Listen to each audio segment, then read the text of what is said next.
Bueno, gracias por venir. Hay gente nueva. Sí. Ah, bueno. Bienvenidos.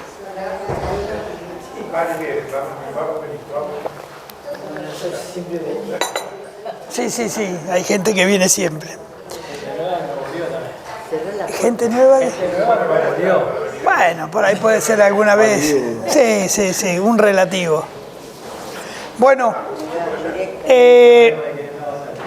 Cuando terminamos la última reunión, bueno, gracias. Cuando terminamos la última reunión, nos quedamos ya enfocados en el siglo XVIII, ¿no? Bien enfocados en el siglo XVIII, que es la parte en que nuestro país empieza a tener un perfil que para nosotros nos resulta más conocido. Habíamos hablado de la creación del Virreinato del Río de la Plata y todas las consecuencias, tanto internas como repercusiones y conexiones externas, que siempre es algo que creo que es muy importante traer a colación. A partir de este momento, la mayoría de los temas que vamos a tratar son temas conocidos, más o menos conocidos por todos, con lo cual yo espero poder lograr un ida y vuelta un poco más activo, porque son temas, incluso los que no tienen que ver, que ahora vamos a charlar, que no tienen que ver directo o territorialmente con nosotros, son temas conocidos. Entonces, me gustaría que haya, porque, vamos a ver, la idea del taller, lo repito y lo digo siempre, la idea del taller no es hoy estuve aquí en una charla con Patricio sobre este mismo tema y planteando un poco algunas otras cuestiones.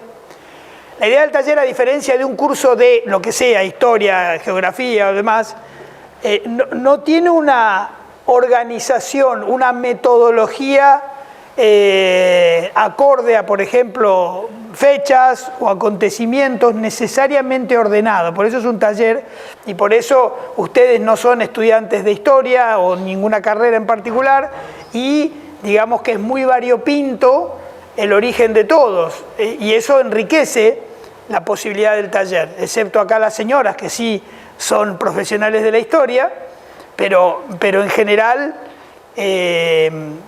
la procedencia de todos nosotros, sobre todo a partir de los temas que vamos a tocar de ahora en más, hace que haya una posibilidad más viva de contacto, de ida y vuelta.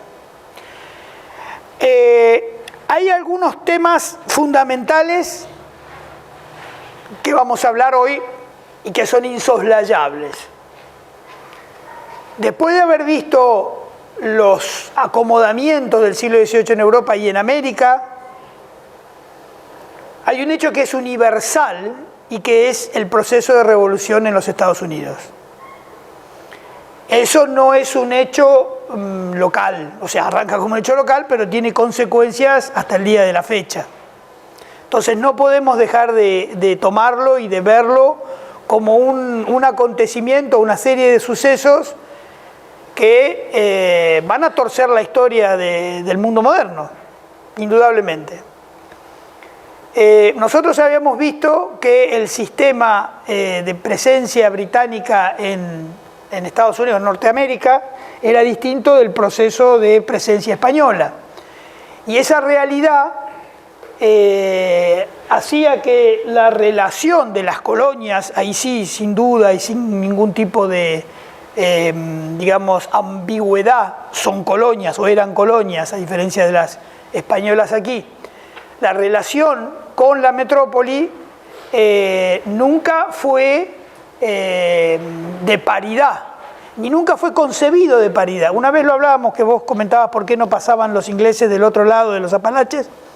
No estaba en sus planes, no era lo que ellos necesitaban, no era lo que podían hacer y no era la función del establecimiento colonial. Luego, todos los establecimientos, desde el siglo XVI, que empiezan ya las primeras presencias inglesas, hasta la época de la independencia, tienen esa función, proveedoras de la metrópoli, nada más. Pero aún como proveedoras de la metrópoli también empiezan a tener una vida propia. Esa vida propia, que es una vida que todavía no está tocada por la revolución industrial, que es una vida de proveer elementos básicos para Europa, principalmente para Inglaterra, tiene un cambio en el momento en que los ingleses y los franceses pelean por Canadá, lo que se llama la guerra franco-india, porque intervienen como aliados de los franceses los indios canadienses. Los ingleses utilizan coloniales o continentales para pelear con los franceses. De hecho, Washington va a participar de estas guerras. Todo lo que conlleva el proceso de la guerra, la terminación de la guerra y los resultados de la guerra, que cierran los acuerdos entre Francia e Inglaterra, donde se perfila el Canadá francés, se perfila el Canadá inglés, hace que los colonos hayan sido sentidos con razón, utilizados para entrar en la guerra, y al final de la guerra no obtuvieron ninguna de los beneficios que los canadienses sí obtienen. Y ahí pasa un tema interesante. Los canadienses que quedan dentro del marco jurídico británico, en su mayoría católicos, son permitidos de mantener su religión y tienen además, no digo prebendas porque no parecería que son prebendas, pero no se meten con ellos. No tienen ningún tipo de inconveniente a la hora de la formación de sus hijos, a la hora de la práctica del culto, y no tienen ningún tipo de presión fiscal distinta por el hecho de no ser protestantes. Los colonos en lo que va a ser después Estados Unidos encuentran esto como una injusticia, porque ellos que estaban dentro del marco del protestantismo clásico, que formaban parte de leales súbditos de la corona, seguían en una situación de desventaja, tanto impositiva como de producción. Entonces, ahí empiezan los primeros reclamos hacia la corona británica, que no tienen mayor trascendencia que algunas protestas y algunos, digamos, altercados con los británicos peninsulares, pero no pasa de eso. Hasta que finalmente, en uno de los reclamos, el Parlamento británico directamente cesa toda posibilidad de que hubiese algún tipo de beneficio a los coloniales. Y entonces se establece la idea esa que nos marcó durante toda la revolución, que es taxation with no representation. O sea, pagan impuestos, pero no tienen ningún tipo de representación ni beneficio. Los ánimos se caldean, ya conocemos el famoso evento del asalto de los buques ingleses que traían té en Boston. ¿Lo conocen, no es así? Donde ya con el ánimo de no pagar ni de recibir nada de las islas, el té venía de la India, se produce este primer evento, digamos, violento. Esto no dispara la guerra revolucionaria, pero sí hace que Inglaterra empiece a tomar esta situación de descontento como una situación de rebelión más seria, lo cual hace que empiecen a enviar tropas estables, sobre todo a Boston y a la zona de Nueva York, con más presencia. Cabe acá hacer un primer alto en cuanto a lo que va a ser el Estados Unidos posterior, actual, y que influye en nosotros. Las colonias, a diferencia del sistema virreinal, estaban muy independientes entre sí. No había una idea de unidad gubernamental entre las 13 colonias. Había mucha independencia, no por una cuestión de diagrama jurídico o político, sino por una cuestión de que se había organizado de esa manera el sistema colonial. 13 colonias. Eran 13. Entonces, en esto uno ya puede empezar a atisbar el primer germen del federalismo. Porque no hay una sola unidad jurídica o gubernamental, y los ingleses, cuando tienen que tomar acción, tampoco tienen una cabeza a la que descabezar. Si bien el ejército continental, que es más bien una chusma vestida, a veces con uniforme y otras veces, la mayoría de las veces de paisano, presenta batalla y da de unas situaciones, después lo vamos a ver por arriba, como en el caso de Saratoga o en el caso de Boston, no había una ciudad principal para tomar. Boston y Nueva York eran ciudades importantes, pero el valor que tenía el concepto de la sublevación en lo que después va a ser Pensilvania, en el caso de Filadelfia, o en el sur, como el caso de Virginia, hace que esté muy diseminada la cabeza de la rebelión. La rebelión realmente no tenía una cabeza. Otro hito importante en esto es, y que uno no puede dejar de permanentemente hacer, aunque sea de forma subjetiva, inconsciente, alguna comparación con nosotros, lo hacemos permanentemente, es que todos sabemos que la independencia se declara en 1776, año de la creación del virreinato. Sin embargo, el año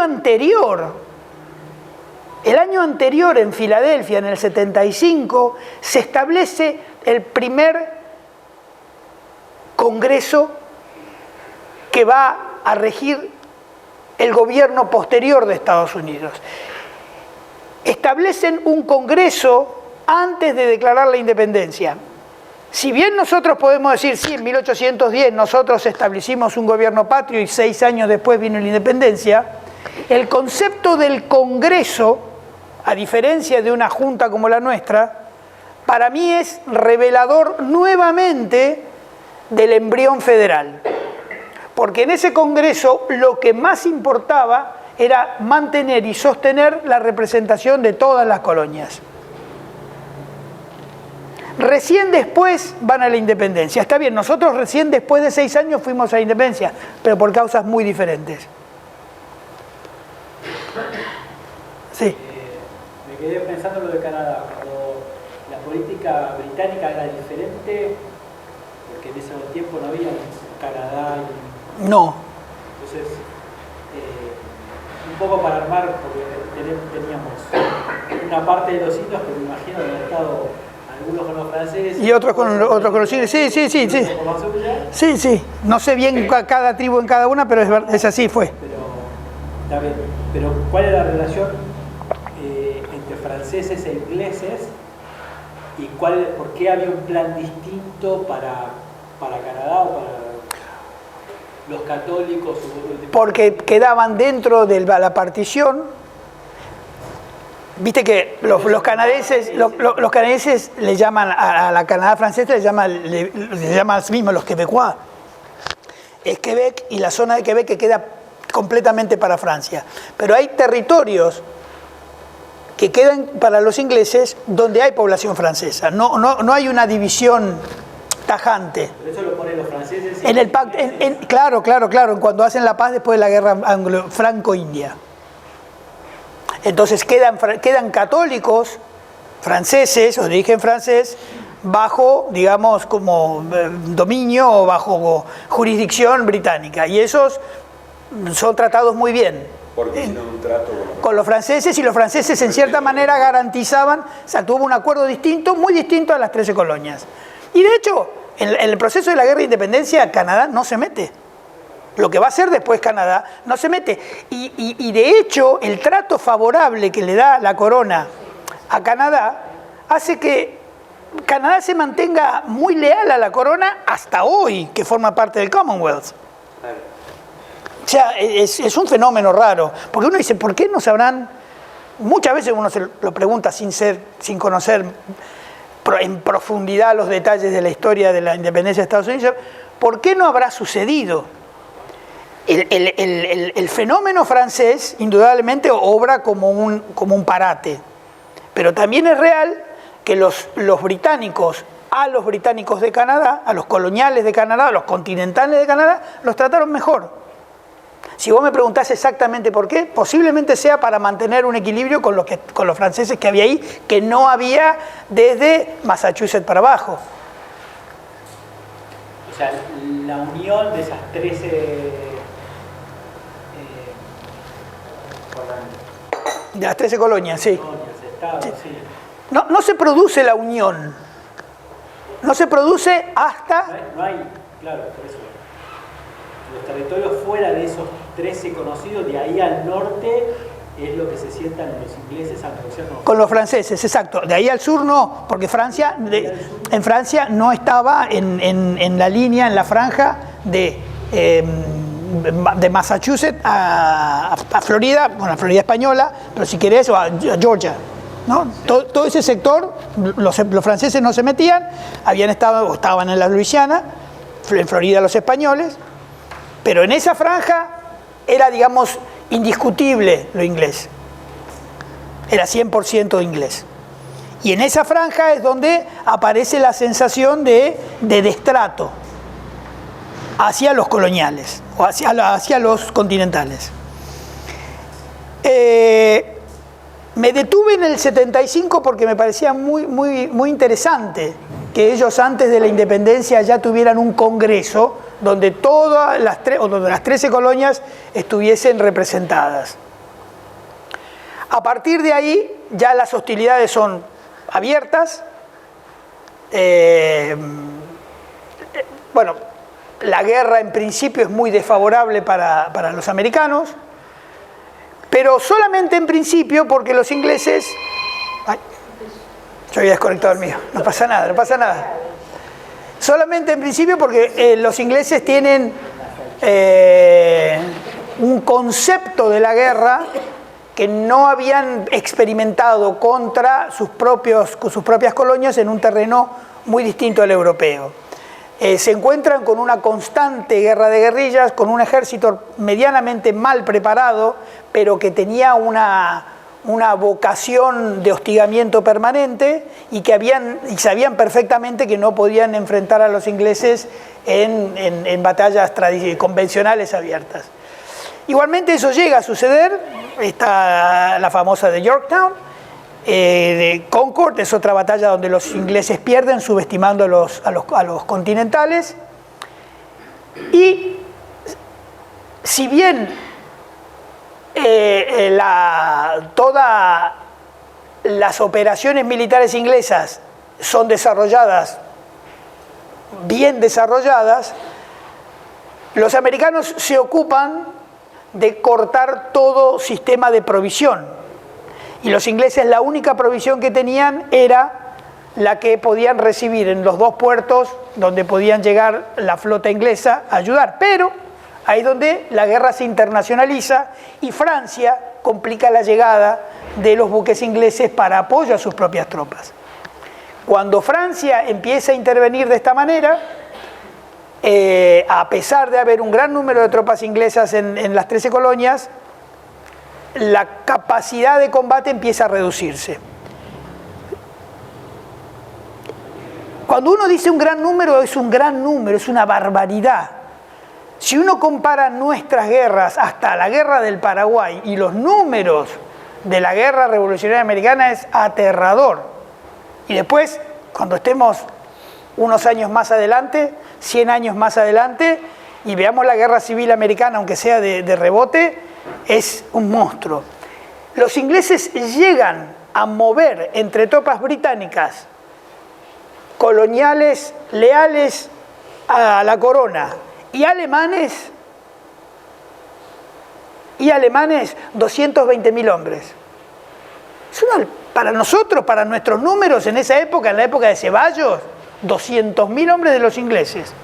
145.000 traídos de las islas, unos 30.000 alemanes, mercenarios alemanes, que pelearon mucho y muy bien, y los coloniales que querían seguir bajo la corona inglesa. Y los americanos mueven menos, pero mueven en el orden de los 100.000 hombres. No todos en capacidad de combate, pero sí movilizados. 100.000 en esos años. Uno ya empieza, yo por lo menos que soy un permanente admirador de Estados Unidos, sin ningún ambaje, sin ninguna duda, creo que es un gran país. Uno empieza a ver ahí el germen del monstruo, porque si para agarrarse a palos entre ellos usan todos esos números, es lo que se viene para el siglo XIX y para el siglo XX es realmente un monstruo. A nosotros, obviamente, el proceso este nos llega en alguna medida de rebote, pero lo que no nos llega de rebote son dos planteos fundamentales. Uno es la idea de la independencia en América y el otro es la idea del sistema federal. ¿De qué? Del sistema federal.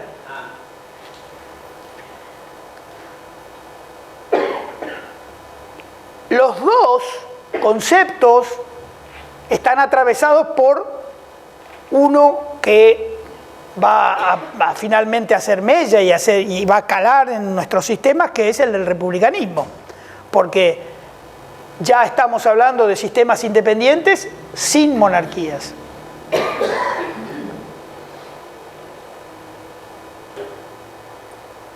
Las ideas que generan todo esto no son exclusivamente americanas, sino que es, como había comentado usted el lunes pasado, hay todo un mundo de ideas que va y viene entre Europa y América, pero sobre todo dentro de Europa, que va generando este proceso. Y este proceso, insisto y lo voy a decir permanentemente, este proceso arranca una vez que el concepto de la monarquía se corrompe a partir del absolutismo. Porque el concepto de la monarquía previo al absolutismo, cuando guardaba los principios que tenía que guardar de la justicia, del deber, de que la nobleza está al servicio del pueblo y no el pueblo al servicio de la nobleza, cuando todo eso desaparece, que desaparece en el Renacimiento, y aparece la idea de un absolutismo y un despotismo ilustrado, es el punto final en el que, junto con otros componentes del desarrollo social, van a dar por tierra con las monarquías. Los otros componentes, el otro componente clave, que lo hemos visto, lo hemos hablado alguna vez, que se ve poco todavía en América, pero se da mucho en Europa, es que en el proceso de los sistemas de producción aparece la famosa burguesía, que no es ni la nobleza ni el pueblo llano, pero que tiene una capacidad económica muy fuerte y que es capaz de mover el tablero cada vez con más fuerza. Cuando en Estados Unidos esto se presenta con la declaración, que es muy anterior por supuesto a la francesa, con la declaración de la independencia y después, años después ya con su establecimiento constitucional, que su padre Jefferson, por supuesto, se sientan las bases de este Estado nuevo, de este concepto nuevo de Estado, en el que el poder, al residir en el pueblo y no haber monarca,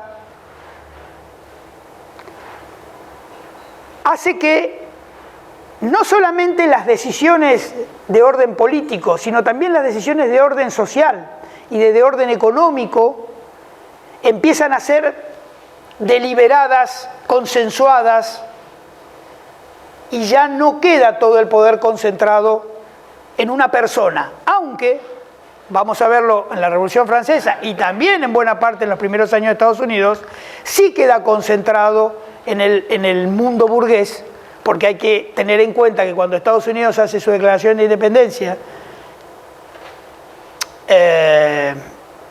si uno lee la letra chica o si uno lo lee con cuidado, no es tan estupendamente liberal. Ni hablar de que no habla de negros, esclavos, etcétera, como posibles iguales, cosa que nosotros hicimos en la Asamblea del año 13. Argentina hace la abolición de la esclavitud en el año 13, ellos no, y además establecen, incluso para las levas de lo que van a hacer las milicias y después el ejército y la armada de Estados Unidos, un severo filtro a la pertenencia social blanca y protestante, que no se podía acceder si uno no formaba parte de esa franja. Entonces, si bien Estados Unidos hoy es otra cosa, no arranca como es hoy. No arranca con una liberalidad plena, absoluta y, digamos, ideal. Lo cual, por otra parte, es entendible. Hay que tener en cuenta que lo que va a ser después Estados Unidos, para esta época, Estados Unidos o las 13 colonias andaba en el orden de los 2,5 millones de personas, de los cuales había 500, 600 mil negros esclavos. Y un número que no sabemos de esclavos blancos. El número de esclavos blancos es inferior al número de esclavos negros, pero es altísimo. Y esos esclavos blancos vienen de Escocia y de Irlanda. Los ingleses tomaban esclavos en Escocia y en Irlanda ante las rebeliones y los mandaban a América. De eso hay muy poco dicho, pero ahora que hay disponibilidad de documentos y es más fácil el acceso a la información, es interesantísimo. Es decir, interesantísimo cómo los ingleses esclavizaban a sus pares en ADN. No era una cuestión con los negros solamente. Por supuesto que también lo hacían con los indios, pero lo que no sé, y creo que no es algo que yo conozca o que yo maneje con mucha profundidad, no sé la cantidad que ha habido de esclavos irlandeses y escoceses, pero es para tenerlo en cuenta.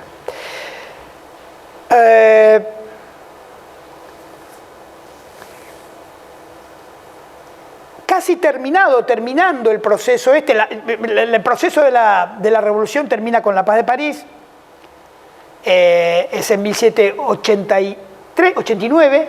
En 1789 los ingleses cierran el capítulo americano.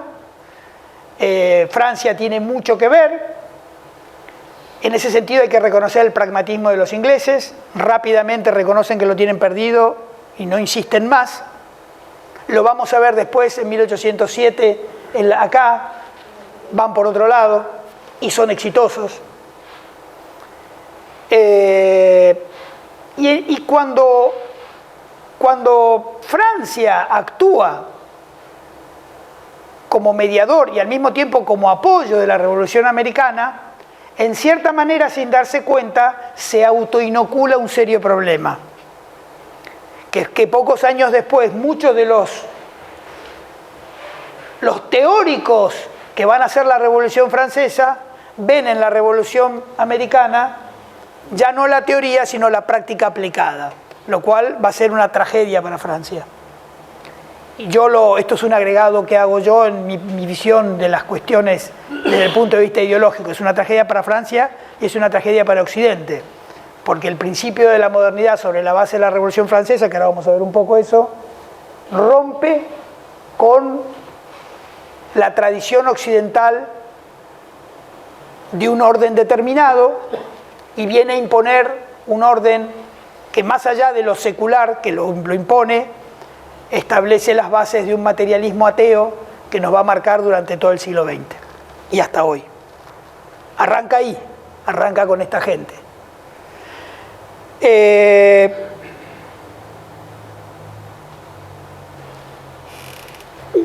Un devenir en paralelo a todo esto, ustedes también lo saben, es la famosa Revolución Industrial. La Revolución Industrial no es algo ajeno a los cambios y los modifica radicalmente. Y ahí hay que reconocer que el ingenio, en este caso de los ingleses, ha sido lo que cambia el eje del mundo en ese momento.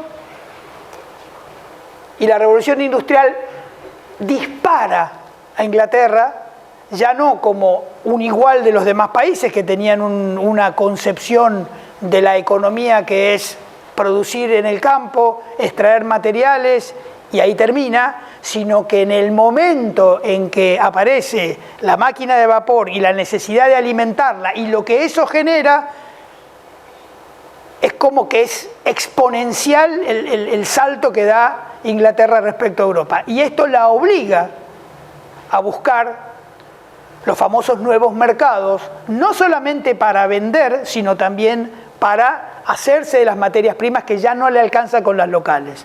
Y entonces produce una gran expansión. Pero de este modelo tampoco es ajeno al resto de Europa. Lo que pasa es que llega más tarde. Así, algunos vinculan la Revolución Francesa con la Revolución Industrial. Daría la impresión, yo creo, que no es tan directo. Yo creo que en el caso de la Revolución Francesa, los elementos que la van preparando y lo que la disparan, tiene más que ver con un enriquecimiento, por otros motivos, de la burguesía, pero no, vamos a ver, cuando hablamos de burguesía, en el caso real de Francia, y vuelta a diferencia con Estados Unidos, para nosotros, que nos sirve de referencia, es que Francia se había vuelto un país extremadamente unitario. La Revolución Francesa es parisina. Todo lo que arrastra después viene después. Pero sin la burguesía parisina no hay Revolución Francesa, creo yo. Por ahí un especialista me dice, no, pero daría la impresión. Y ese modelo contrapuesto al sistema federal de Estados Unidos nos rebota a nosotros. Porque la idea borbónica y francesa del sistema unitario, de forma indirecta, termina llegando acá. Mientras que la idea federal, que también nos venía de Estados Unidos, llega acá y se contraponen. En el caso de Francia, la revolución que, digamos que en la literatura clásica presenta aquello magnífico de la libertad, la igualdad y la fraternidad, esto es mentira, porque cuando los burgueses consiguen eliminar a la nobleza, establecen lo que técnicamente se llama el reino del terror. Es decir, sacan a un monarca absoluto y establecen un sistema revolucionario de gran descontrol, porque además ellos mismos nunca lo habían experimentado, aunque después, cuando pasa la Revolución Soviética, es mucho de lo mismo. O sea, descontrol absoluto hasta que alguien pone orden, y que en el caso de la Revolución Francesa el que pone orden es justamente Napoleón, que termina siendo emperador. Entonces, la Revolución Francesa toma el elemento americano sin tener en cuenta que son dos realidades distintas. Bueno, no es que lo tuvieran que tener en cuenta, porque no se podría pretender eso, pero la idea de establecer la República Americana en Francia, eso da un resultado distinto. Si fuera una cuestión de química, el elemento A con el elemento B no dio el elemento C. Lo dio en Estados Unidos. En Francia dio el elemento J. Otra cosa dio. Entonces dio como se dice ahora, un empoderamiento de la burguesía sobre el orden anterior, pero sin tener la capacidad del gobierno que tenía el orden anterior. Terminan con el antiguo régimen, pero establecen un régimen descontrolado donde,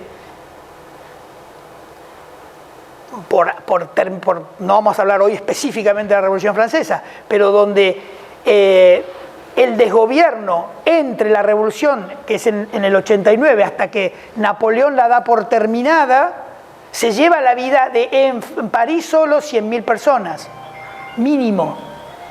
100.000 personas en una época en que Francia tenía 20 millones de personas. Entonces, los planteos de igualdad, fraternidad y libertad son planteos solo para la burguesía. No es una revolución popular, no es una revolución del pueblo. La caída de la Bastilla del 14 de julio no es la liberación de nada más que un montón de presos comunes, homicidas, que se presenta a posteriori como la liberación del pueblo. Nos suena a nosotros 25 de mayo de 1973, con el vecino acá de Giles, el tío Cámpora, cuando abrió las cárceles. Es abrir la cárcel para decir vamos a liberar no liberan nada y provocan un desquicio. La Revolución Francesa termina en un imperio, con un emperador. O sea, la contradicción es eso.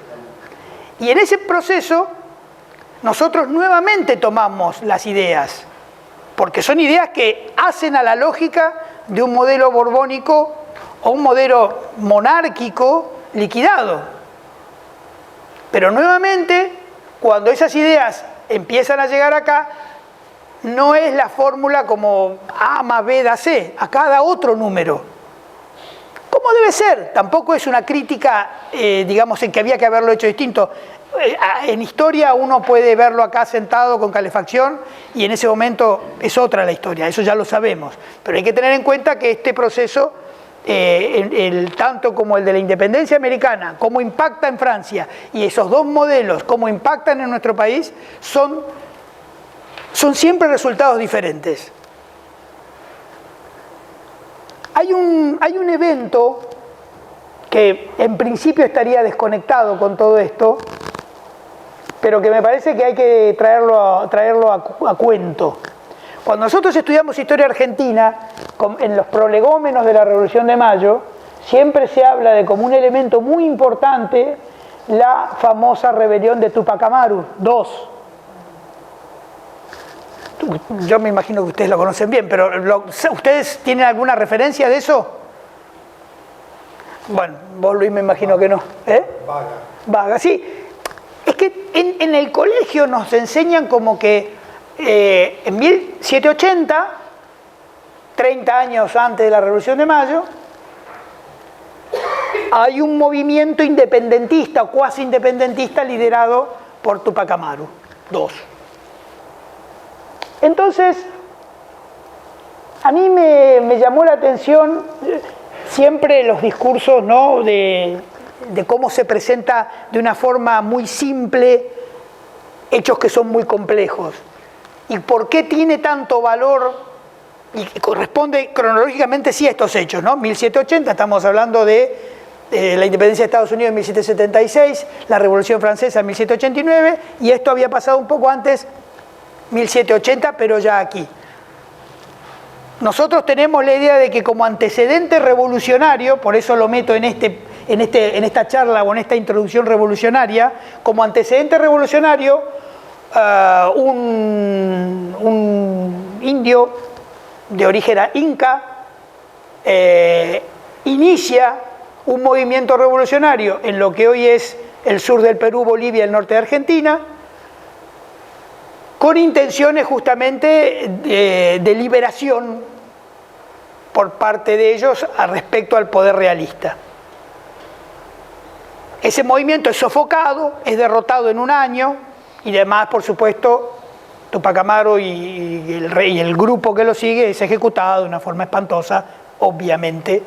Y entonces termina ahí el relato del precursor de la Revolución de Mayo. Bien. Pues no tanto. Resulta ser que este señor no era del 100% inca, sino que era mestizo. Era mestizo, era católico y era uno de los tipos más poderosos del sur del Perú. Era el propietario de la cadena de transporte de mulas que salía del Perú, cruzaba el Potosí y salía por el Río de la Plata. Andaban las 400 mulas de él más las de sus socios. Él siendo indio, mestizo, y además era un curaca, o sea, un cacique, él tenía una propia encomienda, indios para él. Pero es que además entra en una crisis que realmente se produce, porque cuando se crea el Virreinato del Río de la Plata, para sacar los productos que tenía que sacar, el Virreinato del Río de la Plata le hace pasar por una aduana seca. Entonces ahí ya, una aduana seca, que después, en la Constitución nuestra, desaparecen. Las aduanas interiores.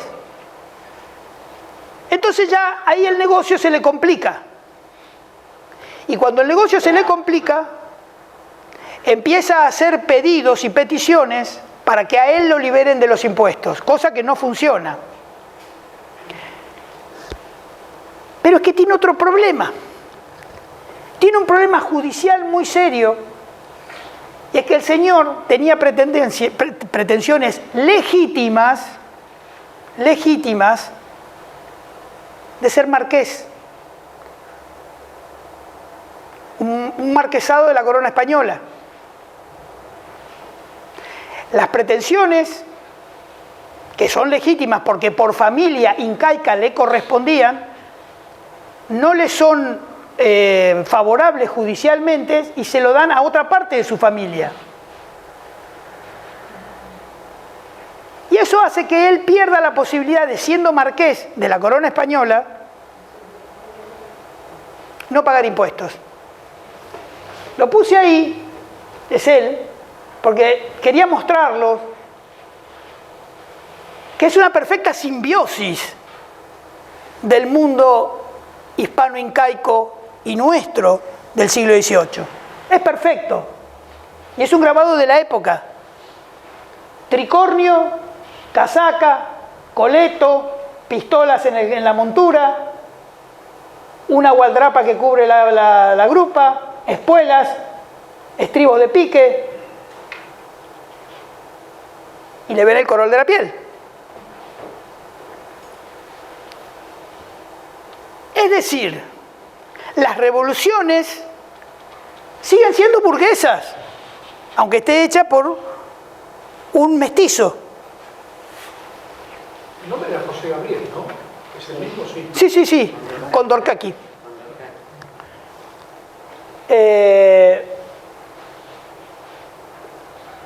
Yo, preparando lo del taller me he encontrado con recuerdos de haber estudiado esto en otro momento. Claro, y la visión, siendo uno adulto y habiendo visto muchas otras cosas, uno dice, qué curioso.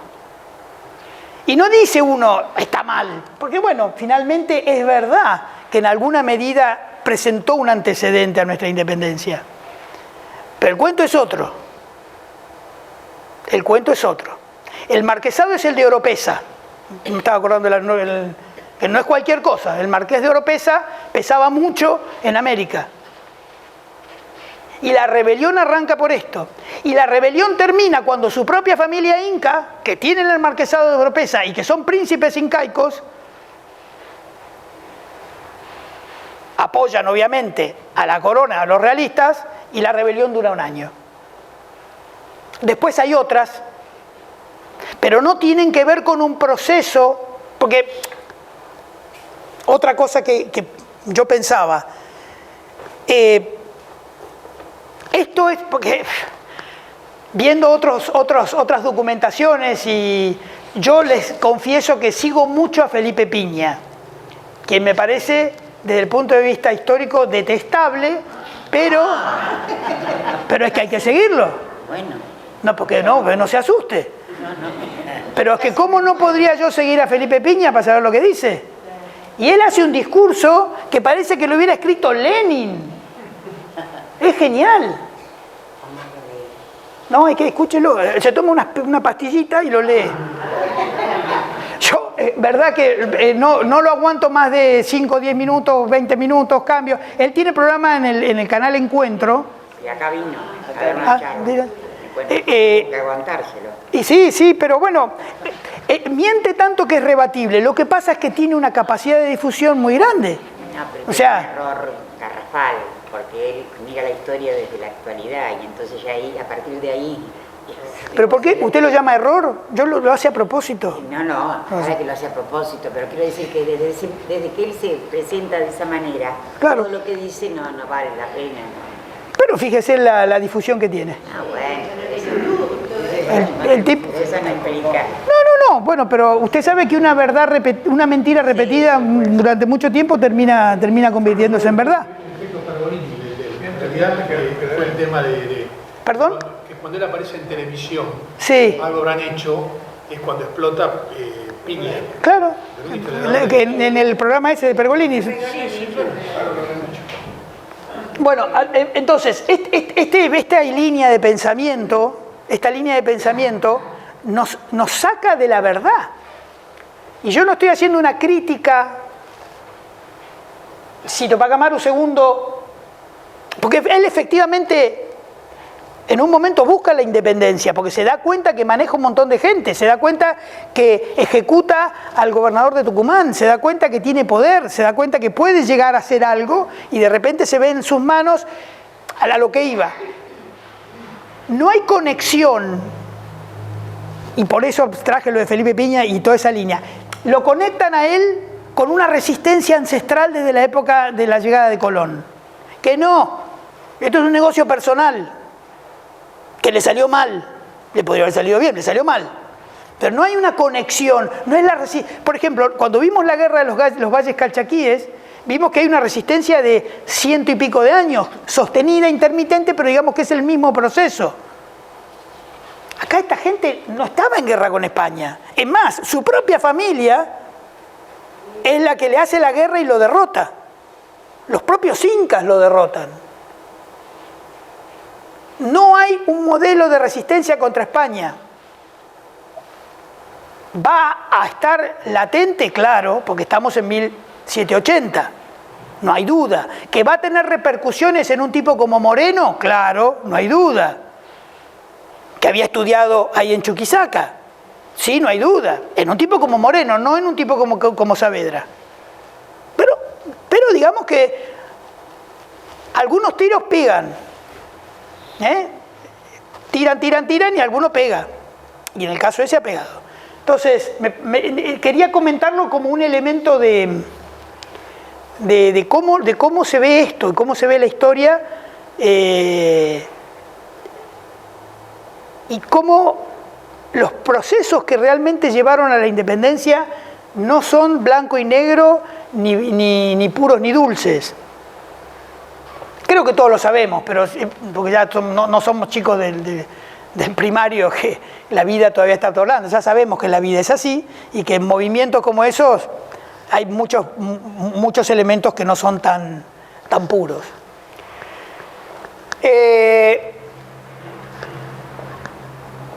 El otro escudo ahora lo vamos a ver por qué está ahí y qué es. Tiene que ver con el tema paralelo y consiguiente, que es que una vez que Gran Bretaña se queda cortada de América por la Revolución y por la Paz de París, y una vez que las guerras napoleónicas ya empiezan a darle problemas a Inglaterra, porque si bien Inglaterra se lleva el gato al agua después de Waterloo, pero hasta ahí lo tuvo difícil, se plantea la necesidad de darle el famoso golpe a España en su lado más blando, que es el Río de la Plata. Y entonces, ya para la época de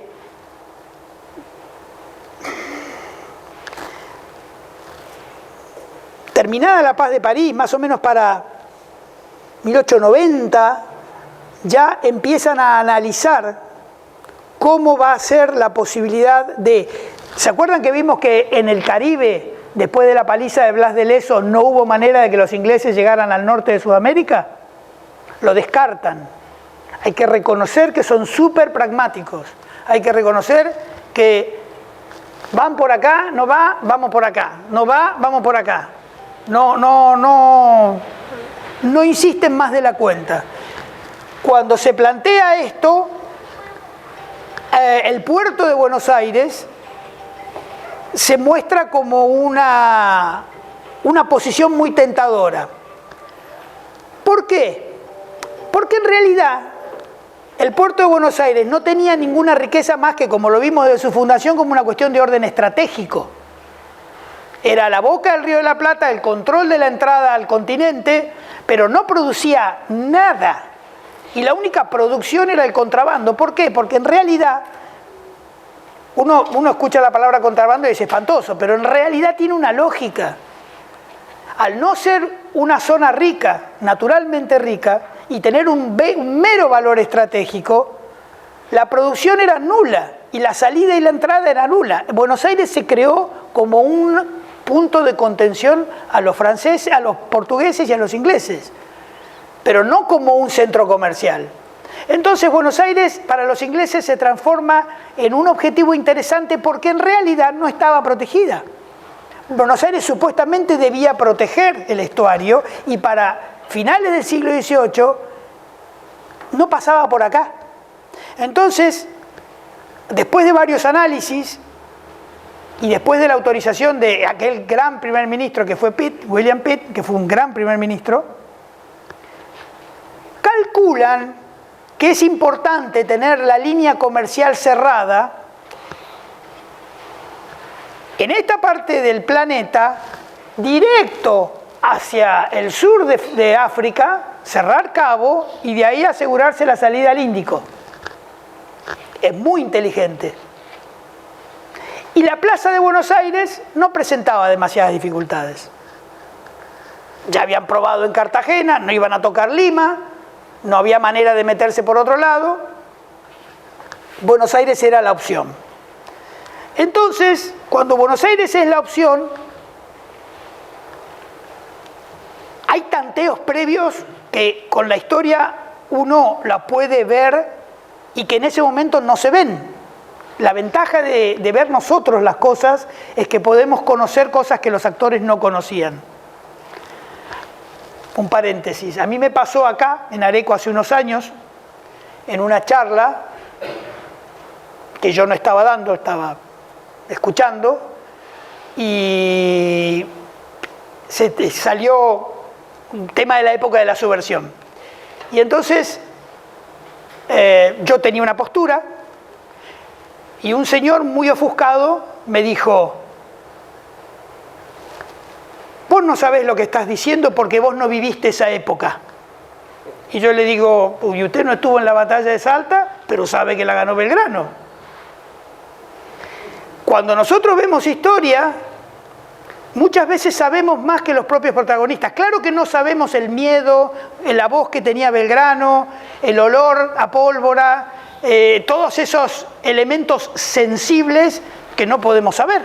Sobre todo en una época que no se podía grabar, no había fotos, no había nada, no había documentación gráfica como hay hoy. Hoy sabemos mucho de la Segunda o de la Primera Guerra Mundial porque hay documentación gráfica.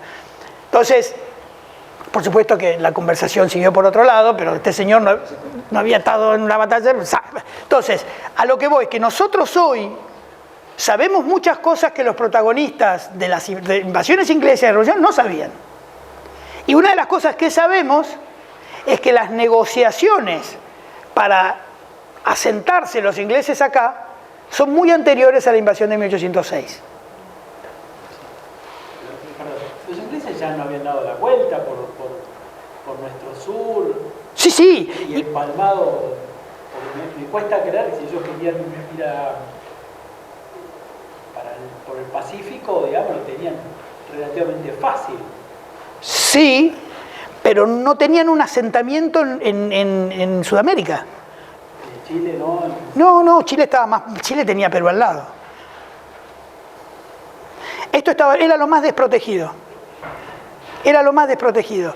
Y es muy interesante ver la correspondencia que hay entre, ya en la época de Ceballos, con la corona, con Madrid, preparando la posibilidad de que los ingleses se venían. Es muy interesante. El servicio de inteligencia español preveía claramente que en algún momento los ingleses iban a hacer pie acá. Eso nosotros, por ejemplo, yo cuando éramos chicos, cuando yo en el colegio, de repente un día aparecieron los ingleses. ¿Cómo? ¿De dónde salieron estos tipos? Es como el cuento de Colón, que un día vio que aparecía el barco y dijo que la Tierra era redonda. No, esto es un proceso muy elaborado, muy complejo, donde España no estaba, aparecieron los ingleses. Hacía 15, 20 años que toda la documentación española venía avisando que en algún momento iba a pasar, y ya Ceballos les había dado una paliza en Colonia a los ingleses y a los portugueses juntos. La flota era anglo-portuguesa, a la que Ceballos derrota cuando derrota en Colonia. Entonces, uno dice, caramba, esto no es tan 2 más 2, 4. El que plantea el chiste es el patriota venezolano Francisco de Miranda, que tiene al otro patriota amigo que es Simón Bolívar. Pero básicamente es Miranda el que plantea la toma de Buenos Aires, porque sabe que la posesión española en el Caribe sigue siendo demasiado fuerte. Como estamos en una época en que las cosas no son tan rápidas, en alguna medida los desarrollos de la guerra napoleónica en Europa hacen que los ingleses no puedan tomar unas decisiones tan rápidas cuando tienen unas espaldas muy complicadas. Mejor dicho, nosotros seríamos las espaldas, tienen un frente muy complicado, porque tienen la guerra en Europa. Entonces, la decisión no se cierra hasta entre 1804 y 1805 no se cierra la decisión de venir a Buenos Aires. Lo que acelera esto para los ingleses es que en 1804, esto lo recordamos seguramente del colegio, en 1804 Napoleón en Bayona consigue que Carlos IV de España abdique a Fernando VII, su hijo, y a su vez la corona de España termina en manos de Pepe Botella, del hermano de Napoleón, José Bonaparte. 1804. Esto pone literalmente a España del lado de Francia y le permite a los ingleses una especie de casus belli. De hecho, al año siguiente es la famosa batalla de Trafalgar, 1805, donde la flota española y la flota francesa son derrotadas por los ingleses. El famoso Horacio Nelson. Ese es el marco que les da la luz verde a los ingleses. Antes no lo tenían. Lo tenían en los planes, pero antes no lo tenían. La expedición, sabemos más o menos cómo viene. Primero se aseguran Ciudad del Cabo. Y es muy interesante cómo los vigías de las costas y la inteligencia española, que ya había muy activa y muy aceitada, hablando de inteligencia española, la inteligencia española operó muy bien y muy fuerte en la guerra de Estados Unidos. Muy bien y muy fuerte. Estaba muy activa y les dio muchos problemas a los ingleses operando con Washington, con Jefferson y con un montón de gente que desde Florida y desde una parte de Nuevo México llegaban todo tipo de apoyo a los revolucionarios americanos. Cuando la flota inglesa recala primero, en la primera invasión, recordamos que está Popham a cargo de la parte naval y la parte del desembarco va a caer en Beresford, ¿no? Ya cuando estaban por Brasil, acá ya se sabía que se venían para acá. No aparecieron de un día para el otro. Cuando ya están costeando Uruguay, hay una primera escaramuza rápida, y ahí aparece Azopardo, brillante, con una nada, les da una mojada de oreja y se va. Lo persiguen y se esconden en Ensenada. Y después hay un desembarco para chequeo, como era normal, los ingleses tenían y tienen una excelente infantería de marina, bajan en Uruguay y un destacamento, que no me acuerdo ahora, un tal Guerra, un alférez español, toma prisionero al segundo jefe de la fragata, a 4 o 5 infantes de marina y se los lleva para Montevideo. O sea, y las fragatas que estaban costeando ahí, que habían mandado este desembarco, se van, los dejan a los ingleses porque no volvieron más. O sea, todo ya se sabía. Lo que sucede es que la capacidad de defensa era baja. Y otra de las cosas que también en el relato habitual falla o no está planteado de una manera es que Sobremonte, además de ser un inútil, era un cobarde. No. Sobremonte hacía 5 o 6 años que, perdón, hace 2 años que estaba pidiendo refuerzos a la península y no llegaban. A raíz de todo esto, a raíz del conocimiento de lo que se le venía, no pudieron armar las milicias que tenían que armar y efectivamente cuando finalmente los ingleses desembarcan, la posibilidad de defensa es nula en el terreno, es nula. Entonces, cuando finalmente en junio de 1806 cruzan el riachuelo y entran en Buenos Aires, la famosa huida de Sobremonte es relativa. Es relativa. O sea, ¿qué se iba a quedar ahí? ¿Quedar un prisionero, un virrey? ¿Con nada de defensa? O se iba a pegar un tiro, también podía ser, pero no era un oficial alemán. Ese concepto no existía en esa época. No tenía por qué. Y eso de que se llevó el tesoro, sí, claro, pero el tesoro era un pacto que ya tenía, ya estaba planeado cómo se iba a desarmar todo el gobierno de Buenos Aires en el caso de una invasión inglesa. ¿Dónde iba a ir a hacer el repliegue? ¿Por qué iba a ser Córdoba? O sea, no hubo nada que se hiciera de forma desordenada y que no estuviera prevista.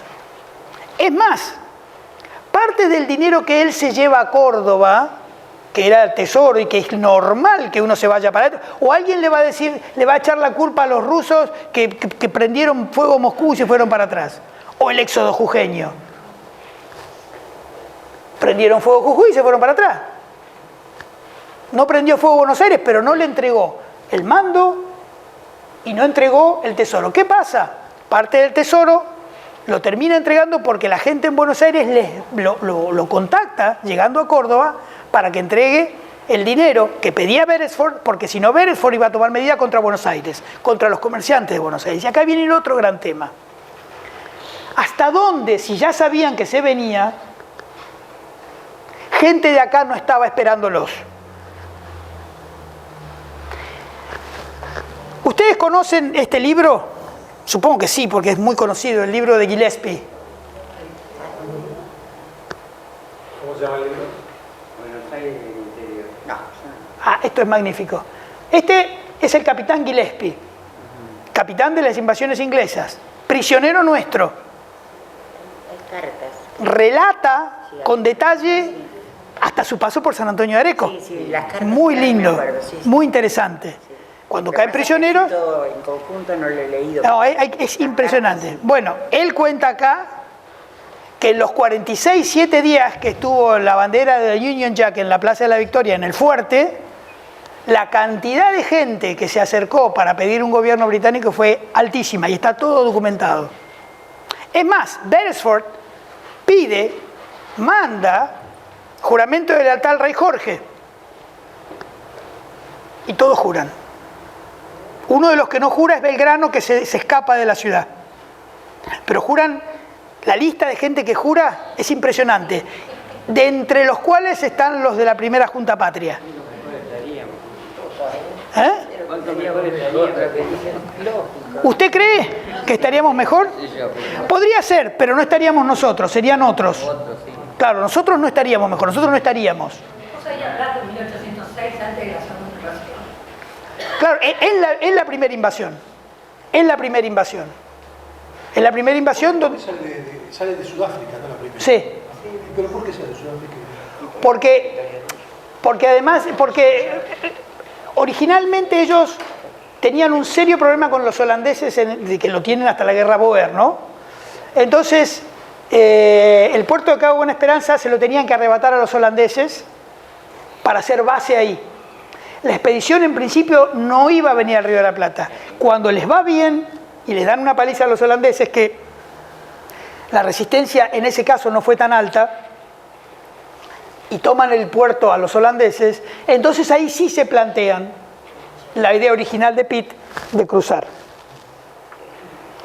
Y la presencia de ellos en Sudáfrica data de ese momento, y la pelea con los holandeses es muy interesante porque dura hasta el siglo XX, en la guerra en la que estuvo Churchill, la guerra anglo-boer.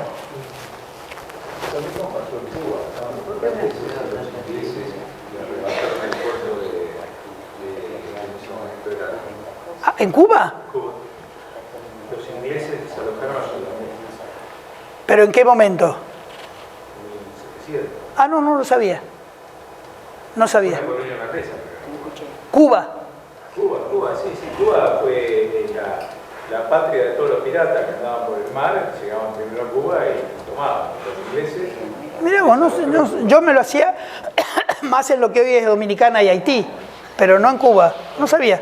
O sea, Bueno, ese cuento me contaron cuando fui a Cuba. es un cuento revolucionario ese. Sí, ponele. No lo sabía. ¿No? Si estaban los holandeses y vinieron los ingleses, o sea, ellos saben que fueron siempre motivo de disputa entre los países porque era la entrada. Mira, de verdad que no sabía que hubieran estado, sabía sí, obviamente, en Caribe, en Antillas, pero no en la isla de Cuba. No sabía que habían estado en la isla de Cuba y que habían sido desplazados por los ingleses. No lo sabía. Bien. ¿Cómo? Sí, hay que buscarlo. Hay que buscarlo y que no sea fake. Bueno,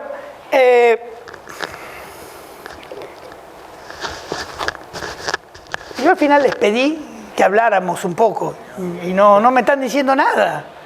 Por favor, como siempre les digo, no me aburro de escucharme. Además estos temas los conocen, mal que mal los conocen.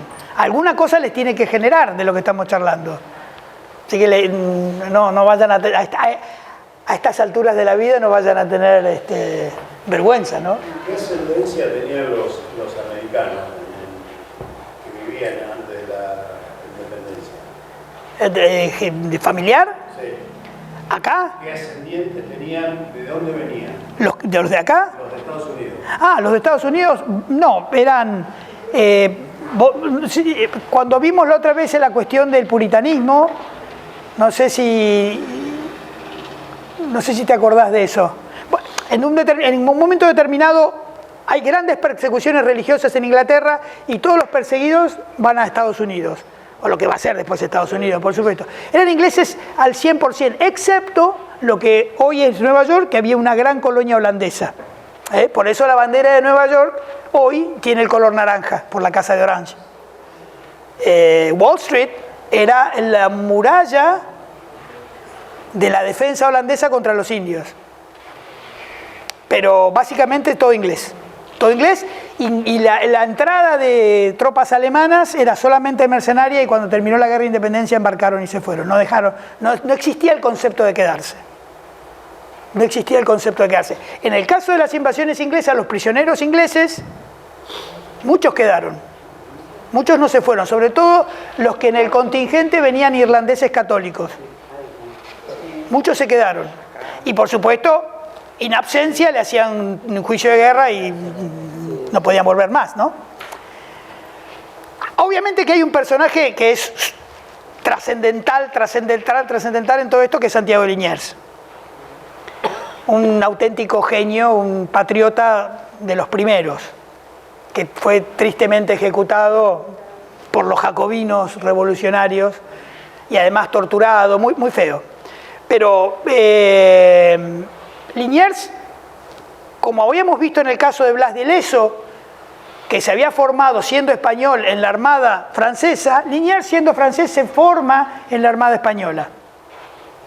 Y viene de una familia de la mediana nobleza francesa y entra al servicio de España de joven y queda al servicio de España y tiene una carrera brillante hasta que viene con Pedro de Ceballos en la expedición del 76, siendo muy jovencito. ¿Por qué digo que fue un gran patriota? No solamente por la defensa de Buenos Aires o la defensa contra los ingleses, sino porque él se ocupó, pidió ser el gobernador de Misiones mucho antes de esto y pidió organizar lo que siempre había estado un poco relegado y que siempre era un problema, que ya lo hemos visto 1000 veces, con respecto a los avances portugueses. Y él,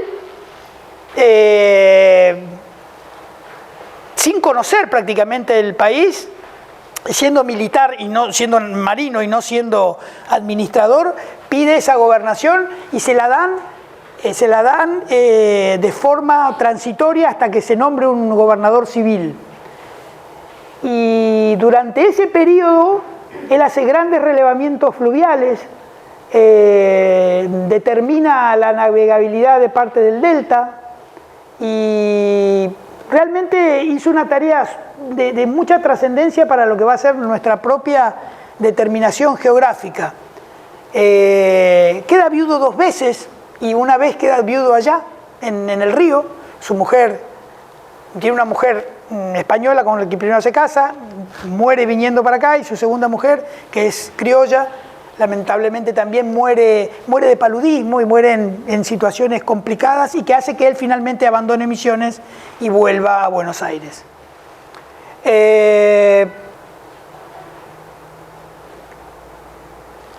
La acción de él es encomiable porque es prácticamente el militar que más se ocupa de la resistencia, pudiendo organizarla, ya lo sabemos, ¿no?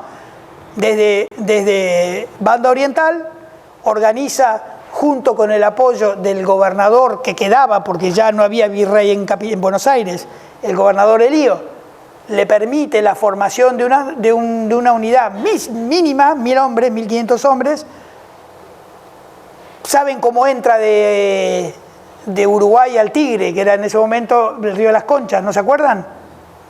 Los ingleses habían bloqueado el río de la Plata con una flota formidable, y de ellos saben mucho. Pues esperaron una sudestada que los ingleses no la conocían.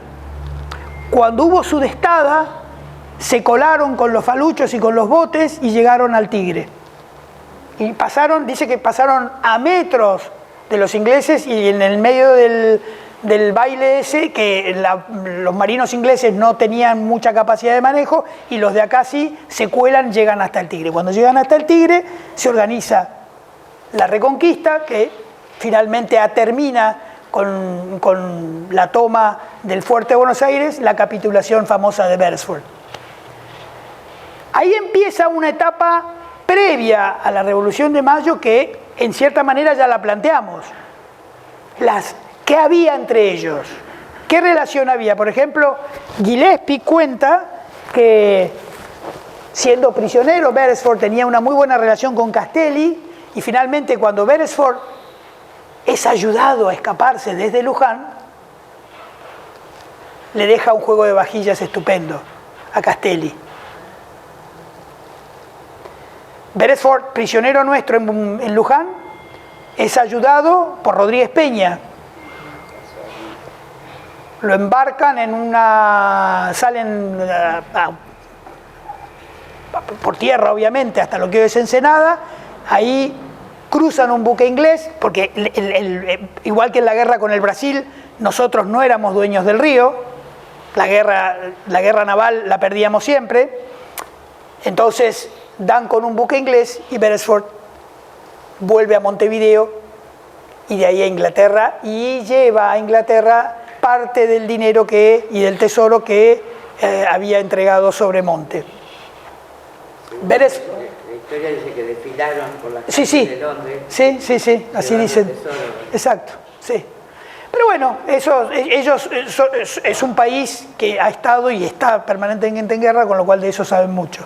Pero bueno, como de eso saben mucho y nosotros aprendemos, cuando Liniers termina el proceso de la Reconquista, se encuentra con que no hay gobierno en Buenos Aires, y todos coinciden que debe ser él el que lo asuma.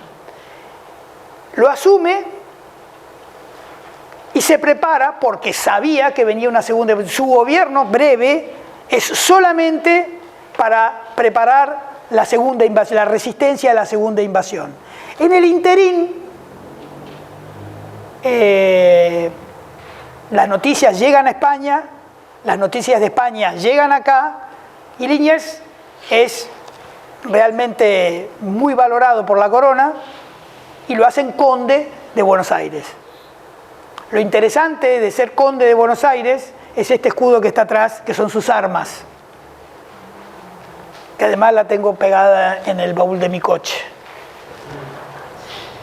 Ustedes ven las armas personales de él, las del centro, una faja en gules en un fondo de plata, los soles y el marco en sable, o sea, llama negro, la corona condal, que esconde, la bandera de España, la bandera naval de España en ese momento, no es la bandera de España, con las armas del rey, y aquella, siendo que él es francés, es la bandera de Navarra, de Aragón, perdón. Bien. Ahora ustedes miran qué hacen tanta bandera inglesa. Son los 6 trofeos tomados a los ingleses. Fíjense que arriba de las puntas está nuevamente la bandera de España. Están tomadas al enemigo. Infantería de Marina, fusileros, el 71 y no me acuerdo cuál es más. Y las armas de los ingleses a los pies. O sea que nosotros también le paseamos el trofeo. Y esto, yo tengo, en mi coche tengo esta colcomanía. Entonces mis amigos que me conocen, y ¿qué haces con una bandera inglesa vos? Digo, no, chiquito. Trofeo. Por eso, esto también es otra parte, cuando a veces uno ve manifestaciones y van y queman una bandera inglesa, digo, el tipo que peleó contra los ingleses, la bandera se lo pone a los pies de la Virgen. No se quema la bandera que uno le toma al enemigo. Vale mucho. Así que bueno, esas son armas nuestras, porque esas son las armas que se le dio al conde de Buenos Aires. Por eso tiene ese valor y es algo que, si bien es un detalle, es un detalle para mí de color y que en algún punto emociona que se haya llegado a eso. Lamentablemente, las idas y venidas internas y la creciente radicalización de los grupos extremos de Buenos Aires hacen que inmediatamente aparezca la primera fractura, aun cuando todavía no estamos hablando de 1810. Y la primera fractura va a venir después de la segunda invasión inglesa, que va a ser, los ingleses esta vez primero van a Montevideo, son efectivos en Montevideo, la toman, la retienen, pero cuando vienen a Buenos Aires les vuelve a pasar lo mismo, en una situación en la que en principio, como lo que traían era de mucha más calidad y con mucha más tropa, en este caso ya es Whitelock el que hace el desembarco de infantería, hasta que no llegan a Buenos Aires son dueños del campo, son dueños en términos militares, son dueños de la avanzada. Comete el error Whitelock. Liniers estaba en una situación complicada, es Álzaga el que lo impulsa a mantener la resistencia, porque Álzaga había ayudado a preparar la resistencia sabiendo que iban a jugar el papel de una guerra urbana, una batalla urbana. Por eso la preparación famosa que conocemos en los colegios de las azoteas, sí es real, pero también es real que se habían minado las calles, se habían preparado emboscadas y se habían puesto cazabobos en varios lugares, los de la época. Entonces los relatos de los ingleses ya prisioneros son muy interesantes porque ya no tenían miedo de avanzar porque no sabían lo que se encontraban en cada esquina. No era tanto lo que le tiraban sino de arriba, que también era hostigamiento, sino las permanentes emboscadas de todo tipo, muy preparadas. Eso fue Álzaga. Y que eso les causa muchas bajas y esta gente comete el error de no abrir fuego, en teoría, hasta llegar a la Plaza de Mayo, Plaza de la Victoria, y para cuando llegan ahí están diezmados. Ya no queda más nada y bueno, finalmente... ¿Eso de abrir fuego contra la gente de Cortés? No, porque la idea era tomar el fuerte y no pensó, porque los ingleses insistían en que los ingleses recibieron información cambiada. Aunque la gente se iba a plegar. La gente se iba a plegar. Entonces no calcularon la resistencia de una lucha urbana. Lucha urbana que hoy es muy complicada. Fíjense lo que pasa en Gaza. Muy complicada. La vivieron en Irlanda, de aduana. Pero después, claro, sí, mucho después. Pero para la mentalidad del siglo XVIII, esto es 1807, pero la mentalidad sigue siendo del siglo XVIII, el concepto de la guerra urbana no lo tenían. En ese sentido, Álzaga hizo un salto en el tiempo, porque preparó unas palizas, unas sorpresas permanentes muy grandes. Total, que la idea era atacar el fuerte, suponiendo que el pueblo se iba a plegar. ¿Pero por qué en la primera los habían apoyado y en la segunda no? No es que en la segunda no lo apoyaron. Lo que pasa es que los prisioneros, vamos a ver, entre la primera y la segunda no pasa un año. Los prisioneros de los que relata él no tuvieron contacto tan directo con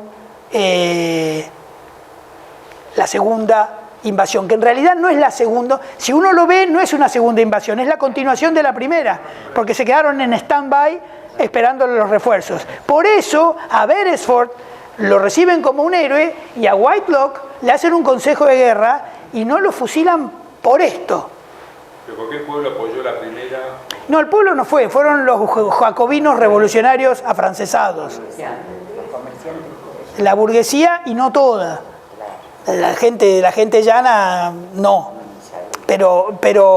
Y la segunda invasión no da tiempo a que los ingleses pudieran establecer ese gobierno pro amigo.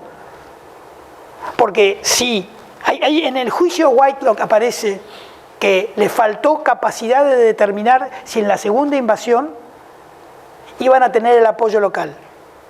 Es muy interesante el juicio Whitelock. Pero una pregunta, en la segunda invasión Whitelock no usa todas las fuerzas que tenía disponibles, deja algo de la flota fuera de... No lo sé, puede ser. Lo que baja acá es...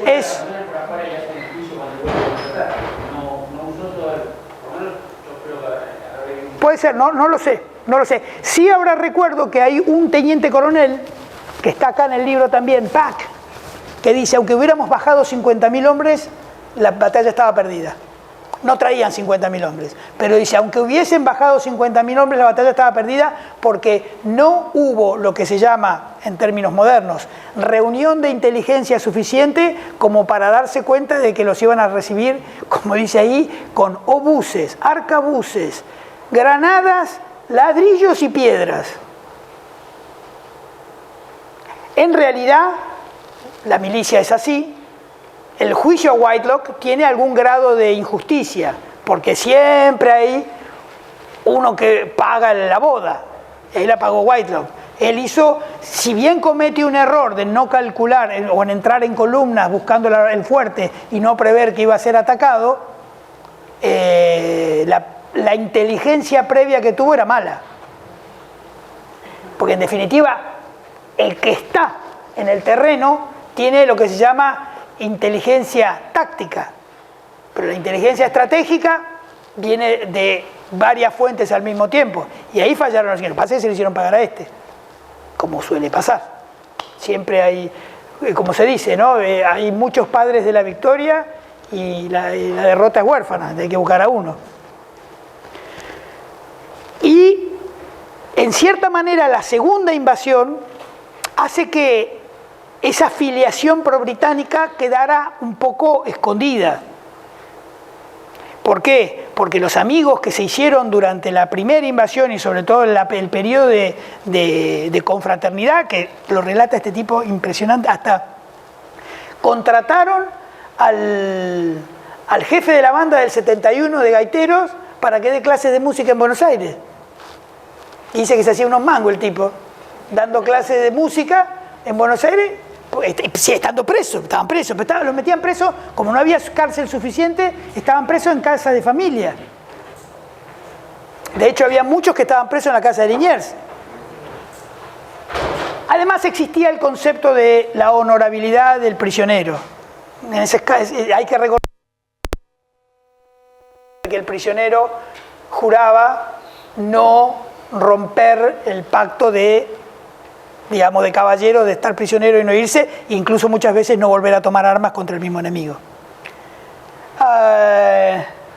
Bueno, todo esto abona ese modelo o ese proceso revolucionario en el que ya para la próxima lo vamos a meter,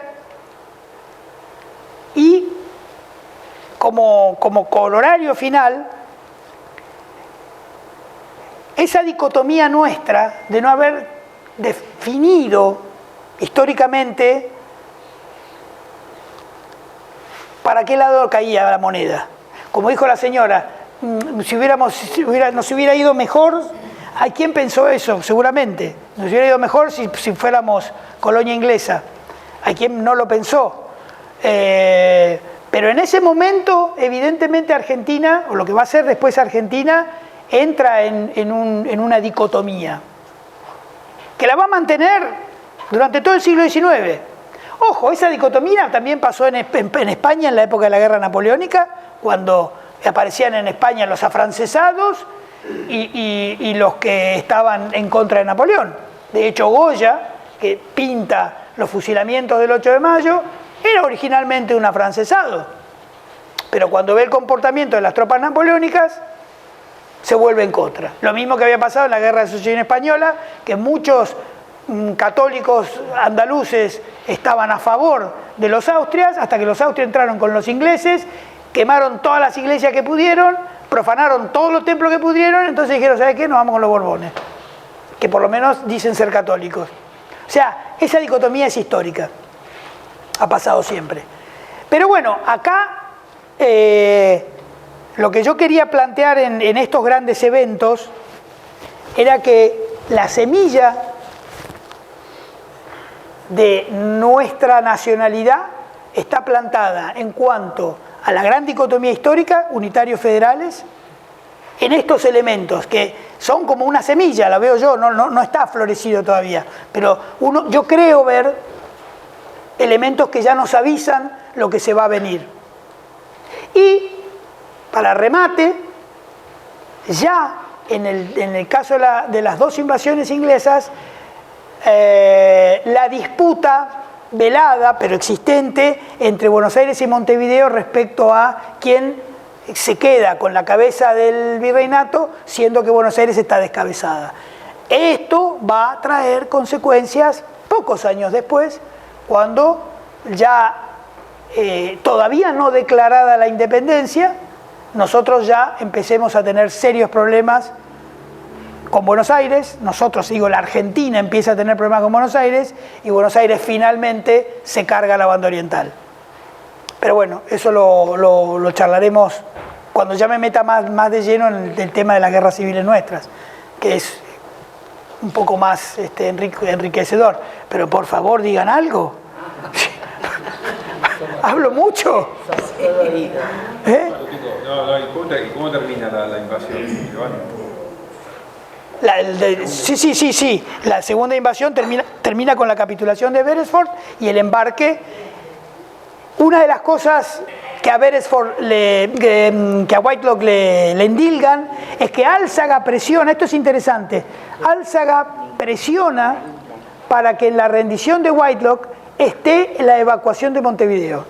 Porque en principio los ingleses, sabiendo que el puerto de Montevideo era mejor que el de Buenos Aires, se replegarían a Montevideo y se quedaban ahí. Sabiendo esto, insisto, el conocimiento que había en la época de toda la movida. O sea, se sabía todo.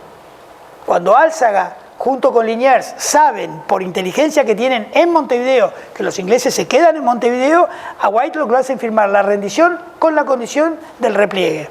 Está en el cabildo, creo, ¿no? La rendición está en el cabildo. Puede ser, sí. Es muy interesante. Y entonces, bueno, finalmente a los 2-3 meses se van de Montevideo. Pero ya estaba sentado el problema que se venía después. Lamentablemente, las guerras napoleónicas hacen que haya... Liniers pasa a ser de héroe a ser sospechado, por afrancesado. Es verdad que recibió un emisario de Napoleón, pero lo despachó. No hubo ningún acuerdo para que... Además, era inviable, la realidad de la guerra napoleónica era inviable, eso lo dice Talleyrand, que en algún momento pensaron ellos en aparecer por América, las fuerzas napoleónicas, era inviable. No era posible.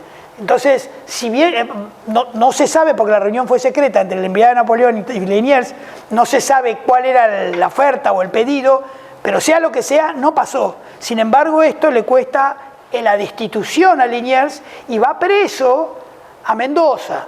Y lo manda preso detenido Cisneros, el que va a ser el último virrey, que llega a España y que muchos no querían aceptar, no querían que Liniers le pase el mando a Cisneros, y Liniers dice, viene de España, virrey, yo me voy.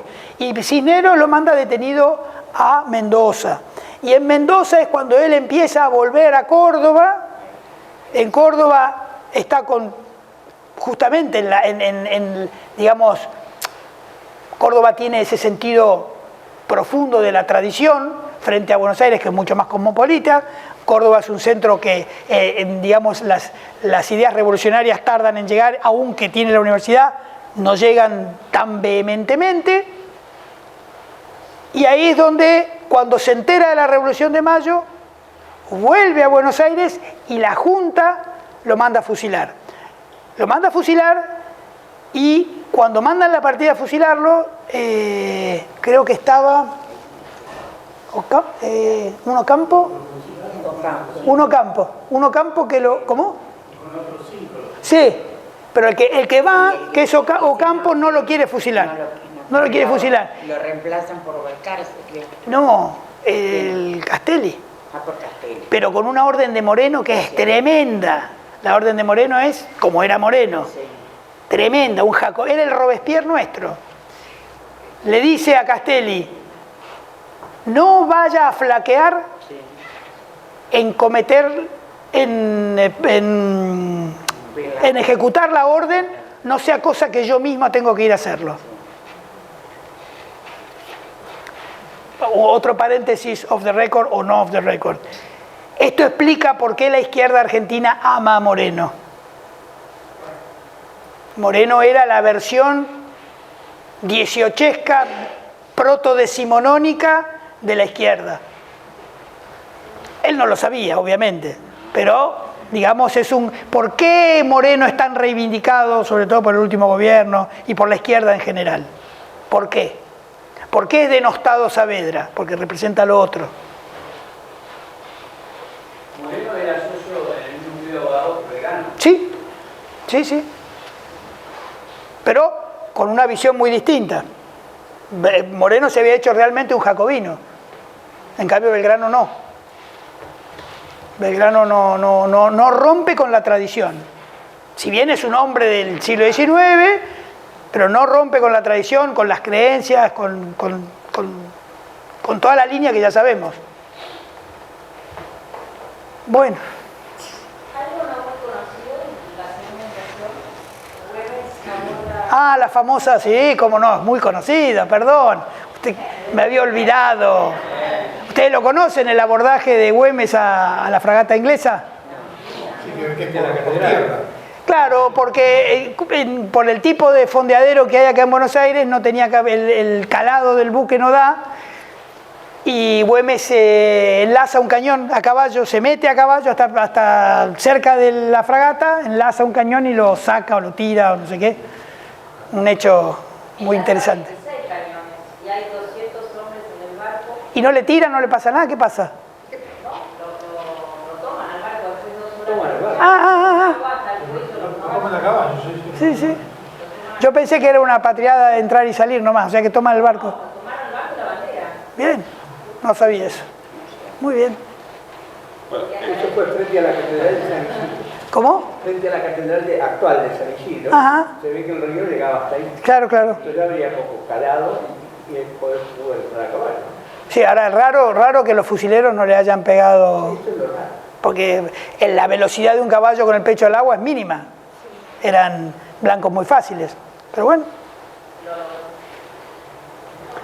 Como han dicho alguna vez, cuando Dios se pone de parte de uno, esas cosas pueden suceder. El que firma el acta de rendición de los ingleses es el coronel César Balbiani. Ah, mira. ¿Tuyo es qué? Balbiani. Pero ¿no sabés qué relación familiar tenés? No. Pero es averiguable. ¿No sabían hacer Sí. rosqueles allá? ¿Sabían hacer rosqueles ya? Ya en aquella época, ya el coronel, en los ratos libres. Bueno. No sé, ¿qué les parece? ¿Algún comentario más? ¿Qué les surge? ¿Qué les queda? Muy linda. Bueno, muchas gracias. Hay cosas que se me desordenan porque justamente, como dije al principio, no tengo la intención de usar una metodología lineal. Y en eso Se me escapan algunas liebres, pero bueno, las agarran ustedes, las que se me escapan. A mí me dejó impresionado la cantidad del ejército de Estados Unidos con respecto al porcentaje de habitantes. Ah, ¿viste? Tremendo, tremendo. Ese país ya se marcó así. Guerreros de esa época. En la guerra civil, en la de 1862, tienen 600.000 bajas. O sea, 600.000 bajas entre 1862 y 1865. O sea, el número, 600.000 muertos o bajas entre heridos, muertos. Es un número que hoy, o sea, es un número de la Segunda Guerra Mundial. Cualquier país tiene que haberse dado cuenta que ahí se venía una bestia. Porque si el país en propia guerra civil era capaz de producir esa cantidad de bajas, o sea, lo que se viene ahí es tremendo. Y se vino. Es un país en armas y sigue siéndolo hoy, ¿no? De hecho, en la declaración, en la Constitución, la famosa segunda enmienda es: todo americano tiene derecho a estar armado. Lo cual le hizo perder las elecciones a Hillary Clinton. Cuando ella dijo, voy a modificar la segunda enmienda, perdió. Eso es clave. Estados Unidos es eso. Estados Unidos es eso desde esa época hasta hoy. Yo estudié y viví en Estados Unidos. Y tengo muchos amigos allá. Y a mí me ha pasado estar en una cena familiar y tener al padre de mi amigo veterano de Corea, al tío de mi compadre, porque es padrino de los hijos, veterano de Vietnam, mi compadre veterano de Irak y el noviecito de la hija viene recién la semana pasada de Afganistán. Todos comiendo. El de Corea, el de Vietnam, el de Irak y el de Afganistán. Estamos todos comiendo en la misma mesa. O sea, qué país. Qué país. Qué país. Y lo siguen siendo. Las constituciones de cada uno de los estados, digamos, americanos, ¿en qué año fueron las primeras constituciones? Siendo que la independencia se declaró en 1776. Sí, y la constitución es después, desde el te voy a decir, 80 y piquito. Hacen una ratificación de la Constitución, porque todavía no aparece el concepto del Estado hasta 1804, por ahí, 1805. Ratifican la de Filadelfia, todas las colonias ratifican la de Filadelfia. Cuando Alberdi propone las bases, sí, para la Constitución del 53, sí. Toma como referencia, una de las principales referencias de las cuales él habla, es la Constitución del Estado de California. ¿De California? California, sí. Pero California en 1840 seguía siendo española. Y Valverdi escribe esto un poco antes.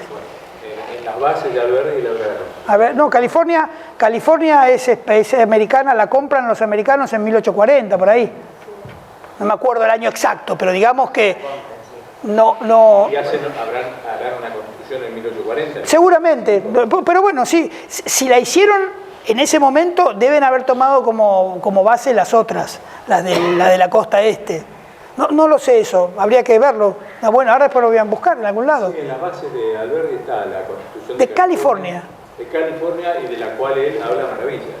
Y toma varios aspectos de la constitución californiana para Interesante, no lo sabía. Hubiese pensado que tomaba la general, la que hace Jefferson, y después alguna estatal, pero la de Virginia, Georgia o algo por el estilo. Es una comparación, yo lo que leí ahí es que hace una comparación de todas las constituciones de los distintos estados americanos en ese momento. Sí. Las compara y va sacando, o sea, hace un estudio muy minucioso de la constitución de Chile, de Paraguay, de Brasil, de México y de distintos estados americanos.